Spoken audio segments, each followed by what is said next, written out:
तुम्ही माझ्याकडे क्लास करतात ते, पण तुमचे एफर्ट्स मॅटर करतात ते. 4 जण प्रॅक्टिस करतात ते, बाकीचे असंच बसतात, मग काय फायदा आहे ना? का तुमचा टाइम वेस्ट करतात ते, का तुमचे पैसे वेस्ट करतात ते, म्हणजे काय फायदा ना मग त्याला. आणि जरी मी तुमची म्हणा टीचर आहे, मी लहान आहे, बट मला एक्सपिरियन्स खूप आहे. मी जेव्हा 6वी पासून होते तेव्हापासून मेकअप करते. वाटलंच तर मम्माला विचारा की ती मला बोलायची, अरे नको तू लहान आहेस काय मेकअपचं चाललंय तुझं. ती मला ओरडायची उलट, मेकअप करू नकोस. तरी म्हणजे मी तिच्या पासून अक्षरशः रडून रडून मेकअप केलेला आहे तिच्याकडून. आणि असं होतं ना की जरी मी क्लासेस केलेत म्हणा किंवा काय, जोपर्यंत आपण स्वतःवरती प्रॅक्टिस नाही करत ना तर काही फायदा नाही. अरे ठीक आहे, तुम्हाला जर कोण नाही भेटत मेकअपला तर स्वतःवरती करा ना प्रॅक्टिस, स्वतःच्या चेहऱ्यावरती करा प्रॅक्टिस. मी माझ्या चेहऱ्यावरती प्रॅक्टिस केलेली, त्याच्यातनं मी मेकअप शिकलेली.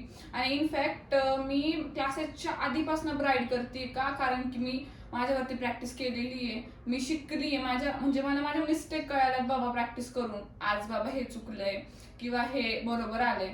बट काय आहे ना, प्रॅक्टिस केल्याशिवाय काही होणार नाहीये. आणि माझं म्हणणं आहे तुम्ही प्रॅक्टिस करा. जेव्हा आपण स्वतः शिकतो ना, म्हणजे स्वतःच्या चुकांमधनं, ते आपल्याला एक्झॅक्ट कळतं दुसऱ्यांनी सांगण्यापेक्षा. त्याच्यामुळे प्रॅक्टिस खूप महत्वाची आहे. प्रॅक्टिस करत जा आणि टाइमपास नका करत जाऊ, कारण की काय फायदा ना, टाइम वेस्ट होतोय, घरच्यांचे पैसे वेस्ट होतात ते.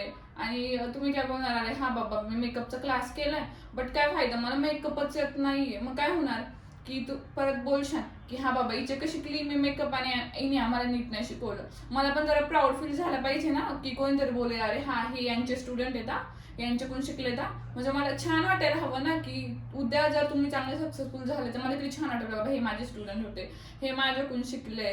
त्याच्यामुळे प्रॅक्टिस